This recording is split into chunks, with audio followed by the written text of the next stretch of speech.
Good morning, students. Let's start our today's lesson with the same chapter, chapter number 11, force and pressure.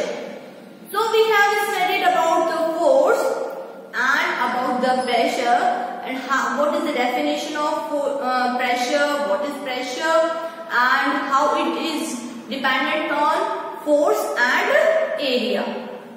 Now, the examples of pressure in everyday life.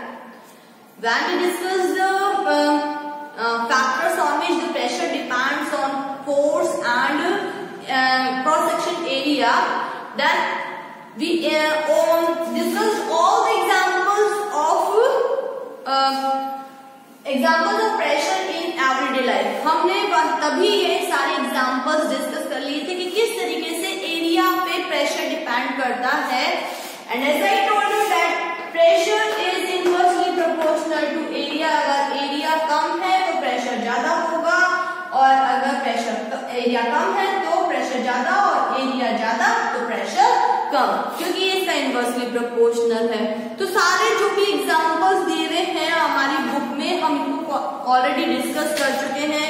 जैसे कि back की strip है, अगर वो thin है तो वो ज्यादा हर्ट करेगी. डेजर्ट में कैमल इजीली वॉक क्यों कर पाता है? क्योंकि उसके सोल का एरिया बहुत ज्यादा होता है.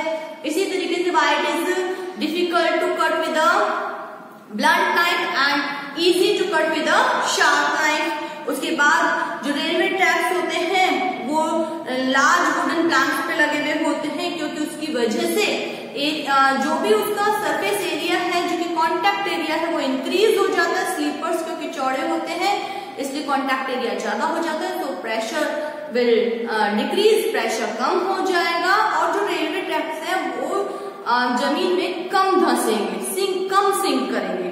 इसी तरीके से जो पोर्टर होता है वो अपने सिर के ऊपर जब भी कोई हैवी लोड रखता है तो उस लोड के नीचे एक क्लॉथ का राउंड सर्कुलर वो बना लेता है, पीस ऑफ क्लॉथ का सर्कुलर स्ट्रक्चर बना के रख लेता है. वो क्यों बना के रखता है? क्योंकि अगर वो डायरेक्टली हेड पे अपना हैवी लोड रखेगा तो कांटेक्ट एरिया जो है लोड का और हेड का वो बहुत कम होगा, और जैसे ही वो इस तरीके का क्लॉथ का एक सर्कुलर स्ट्रक्चर बना के रखता है तो उसका जो कांटेक्ट एरिया होता है, मतलब उस क्लॉथ का और लोड का, वो इंक्रीज हो जाता है. और जैसे एरिया इंक्रीज होता है वैसे ही प्रेशर डिक्रीज हो जाता है और वो इजीली उसको लिफ्ट कर पाता है, बेयर कर पाता है. तो दीज आर द एग्जांपल. इसके अलावा हमने और भी बहुत सारे एग्जांपल्स डिस्कस किए थे जो कि हम एवरीडे लाइफ में देखते हैं. Now we know the formula of pressure, that pressure is equal to force upon area. जो भी हमारा प्रेशर है वो क्या है? फोर्स पर यूनिट एरिया है, F upon A है. So we can calculate pressure easily if there is any numerical problem. अगर कोई भी हमारी न्यूमेरिकल प्रॉब्लम है और हमें प्रेशर कैलकुलेट करना है तो हम इजीली कर सकते हैं. So some numerical problems are given in our book on page number 139. 139 पे कुछ न्यूमेरिकल प्रॉब्लम्स दी हुई हैं. Let's discuss. तो फर्स्ट क्वेश्चन है इसमें, a block weighing 1200 Newton. First of all, when we face a numerical problem, we will start writing what is given in the question. सबसे पहले हम लिखना स्टार्ट करेंगे, जैसे जैसे हम पढ़ते जाएंगे वैसे वैसे हम लिखना स्टार्ट करेंगे कि क्वेश्चन में गिवन क्या है. A block weighing 1200 Newton, यानी कि ब्लॉक का वेट दिया हुआ है. So question number 1, what is given? The weight of the block, that is 1200 Newton. अब हमें पता है कि किसी भी ऑब्जेक्ट का जितना वेट होता है वो उतना ही फोर्स एक्सर्ट करता है. उसका जो वेट है वही उसका क्या है? Force exerted by the object है. तो हम ये लिख सकते हैं कि जो वेट दिया हुआ है actually the force exerted by the object दिया हुआ है. तो हम यहाँ वेट भी लिख सकते हैं या हम दे सकते हैं कि force is given, that is 1200 Newton. Then rests on an area of 4 meters square. Area is given, that is 4 meters square. Main thing is this, that force is given in SI unit and the area is also given in SI unit. So there is no need to convert them. यहाँ पे हमें उनको convert करने की भी जरूरत नहीं है क्योंकि दोनों ही क्वेश्चंस में SI यूनिट गिवन है. So calculate the pressure exerted by the block on the surface which supports it. हमें प्रेशर कैलकुलेट करना है, हम लिखेंगे we have to calculate pressure. So according to question what is given we have written everything. हमने सब कुछ लिख लिया है कि क्या क्या दिया हुआ है, हमें क्या कैलकुलेट करना है. Now we have to put the formula according to the given physical quantities. Pressure is force upon area. The force is 1200 and the area is 4 meters square. So 300. And as we know what is the unit of pressure, you can write Newton per meter square or Pascal. तो आप यहाँ पे unit में लिखेंगे 300 Newton पर metre square और आप सीधा लिख सकते हैं 300 pascal. That is the answer. ये हमारा हो गया first question according to the given physical quantities. क्या क्या दी हुई थी, हमें क्या क्या कैलकुलेट करनी है. Now come to the next question. Next question में हमारे जो है हम यहाँ पे डिस्कस कर रहे हैं क्वेश्चन नंबर 2 और सबसे पहले वही हम करेंगे कि what is given in the question. So what is given, a girl weighing 90 kg. ध्यान रखिए जो फर्स्ट क्वेश्चन था उसमें वेट दिया हुआ था 1200 न्यूटन.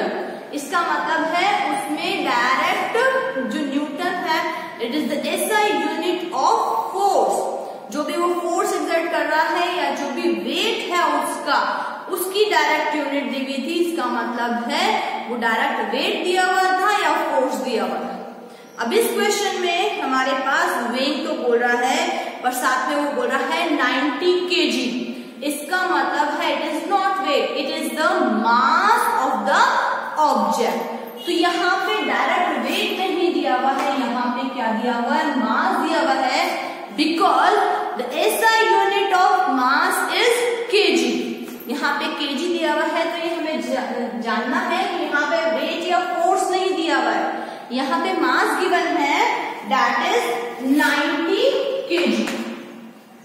अगर हमारे पास मास दिया हुआ है ऑब्वियस सी बात है कि हमें क्या कैलकुलेट करना पड़ेगा, वेट जो कि force exerted by the object है.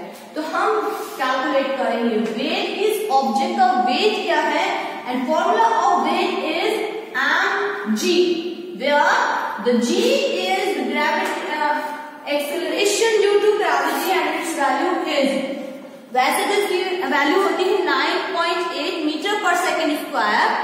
but to make the calculation easy we can take it 10 metre पर सेकेंड स्क्वायर. तो हम यहाँ पे कैलकुलेशन को इजी बनाने के लिए उसकी वैल्यू 10 मीटर पर सेकेंड रख सकते हैं. ये हो गया हमारा g. So we can calculate the weight or the force that is equal to mass is 90 multiplied by g is 10. So that is 900. Now you can write the unit of weight of force that is 900 Newton. 90 kg का मतलब है उसका wait है 900 Newton, या हम ये कहेंगे वो कितना फोर्स एक्सर्ट कर रहा है 900 न्यूटन का. फिर हमारा आ जाता है a girl weighing 90 kg is standing on pencil heels. लड़की ने पेंसिल हील्स पहन रखी हुई है. each having an area of cross section of 1 centimeter square. अब एक हील का क्रॉस सेक्शन एरिया दे रखा है that is 1 yes 1 centimetre square दे रखा है कि एक हील जो है वो 1 सेंटीमीटर स्क्वायर की है।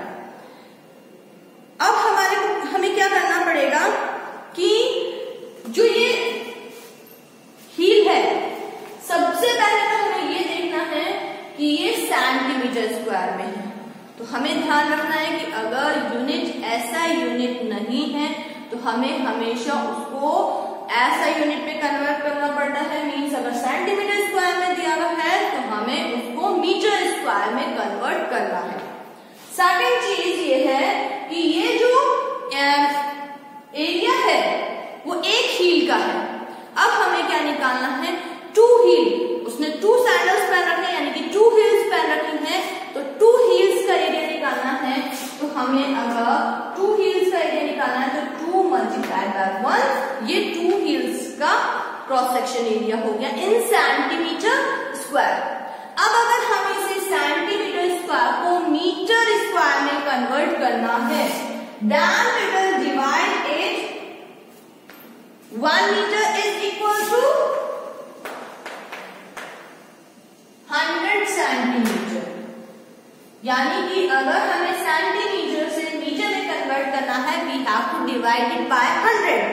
और अगर सेंटीमीटर का भी स्क्वायर है then we have to divide it 1 and 1 2 3 4 0। तो ये क्या आ जाएगा, मीटर स्क्वायर आ जाएगा। तो ये आ जाएगा हमारा एरिया 1 2 3 4 1 2 3 4 पॉइंट मीटर स्क्वायर। तो ये क्या आ गया हमारा 2 पेंसिल हील्स का क्रॉस सेक्शन एरिया आ गया n metre square. Metre square में आ गया हमारा। ये हमने निकाल लिया इसका एरिया। अब हम इसको या तो आप इसको इसी तरीके से रहने दीजिए या फिर आप इसको 10⁻⁴ की फॉर्म में भी लिख सकते हैं। अब ये हमारा आ गया है कि हमारे इसने फोर्स कितना एक्सर्ट किया है, उसका एरिया कितना है, तो ये कितना प्रेशर एक्सर्ट कर रहा है वो हम इजीली निकाल सकते हैं। That pressure is equal to force upon area. Force उसने लगाया है 900 न्यूटन और एरिया कितना है उनका 0.0002। और जब आप इसको कैलकुलेट करेंगे तो आप क्या आ जाएगा इसका आंसर 9 डिवाइडेड बाय 2 हमारा आ जाता है 4.5 मल्टीप्लाइड बाय, और जब हम इसको सॉल्व करेंगे तो हमारे जाते हैं 3 10⁵ क्या आ जाएगा, क्योंकि हम क्या कैलकुलेट कर रहे हैं, प्रेशर कैलकुलेट कर रहे हैं। तो जैसा हमने बताया आप इसकी यूनिट मीटर और न्यूटन पर मीटर स्क्वायर भी लिख सकते हैं या डायरेक्ट पास्कल भी लिख सकते हैं। तो ये हमने कैलकुलेट कर लिया कि जो गर्ल की हील्स है वो कितना प्रेशर एक्सर्ट कर रही है। उसके बाद हम क्या निकालेंगे, अब हम क्या निकालेंगे कि एलिफेंट कितना प्रेशर एक्सर्ट कर रहा है और हम उसको कैलकुलेट करके उनका रेशियो निकाल लेंगे कि किसका जो है प्रेशर कितना ज्यादा है। तो यहाँ पे हमारे पास दिया हुआ है एलिफेंट का वेट दिया हुआ है, यहाँ पे गर्ल था, अब हमारा आ गया एलिफेंट। अब हम एलिफेंट की बात करते हैं, मास है 3000 kg as I told you it is a mass, so we have to calculate the weight or the force that is equal to mg and that is equal to 3000 multiplied by 10 means 3 1 2 3 4 1 2 3 4 Newton. ठीक है, उसके बाद हमारा आ जाता है foot area है उसका 1 foot का एरिया है 250 सेंटीमीटर स्क्वायर। तो उसके 4 फीट है तो हम कहेंगे 4 फीट का इतना हो गया है। एंड जैसे हमने सेंटीमीटर स्क्वायर को मीटर स्क्वायर में कन्वर्ट करने के लिए 1 2 3 4 से डिवाइड किया था तो हमारा आ जाता है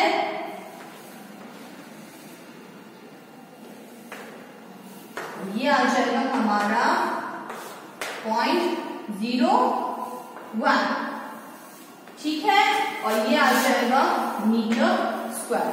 0.01 मीटर स्क्वायर हमने निकाल लिया उसके 4 फीट का एरिया। अब हम इजीली कैलकुलेट कर सकते हैं कि ये 4 फीट कितना प्रेशर एक्सर्ट कर रहे हैं। Pressure equal to force upon area. Force इसने एक्सर्ट किया है यहाँ पर 30,000, 3123 अपॉन एरिया इसका आ जाएगा 0.01 मीटर स्क्वायर, 0.01, और ये हमारा आ जाता है, अगर हम ये करते हैं तो यहाँ पे 2 0 और लग जाएंगे और हमारा आ जाएगा 3 1 2 3 4 1 2 3 4 5 6। ये क्या आ जाएगा पास्कल, या हम इसको लिख सकते हैं 3 इंटू 1 2 3 4 5 6 पास्कल। ये हो गया elephant pressure exerted bye 4 feet of elephant, ये हमने निकाल लिया। तो हमें ऑब्वियसली बात है इसमें इजीली पता चल रहा है, उसमें हमारा आ गया था 4.5 इंटू 10⁵ और यहाँ आ गया 3 इंटू 10⁶ पास्कल। तो वी कैन कंपेयर दैट कि किसका इन दोनों का रेशो कितना आ जाता है। तो ये हमने दोनों के प्रेशर निकाल लिए हैं। अब हम इजीली क्या कर सकते हैं, इनका रेशो निकाल सकते हैं। हमने निकाला है ratio of pressure exerted by girl to the elephant. तो ratio of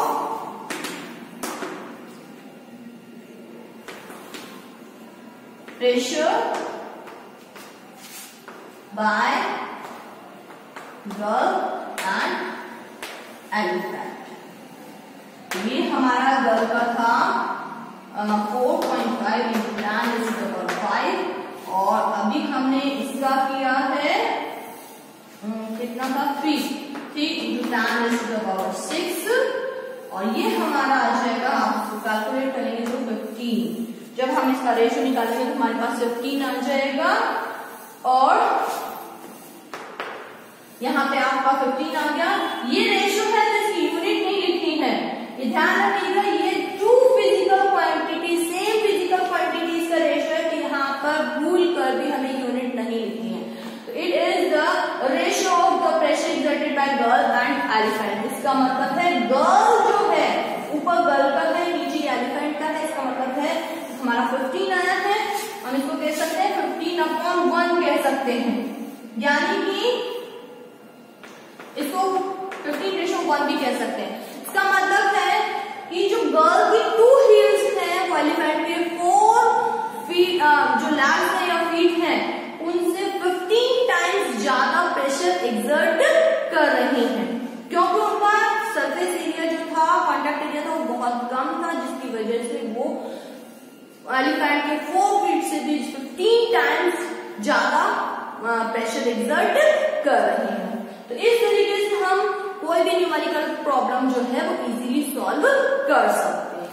so do practice of different type of questions. That's all for the day. Thank you and have a nice day.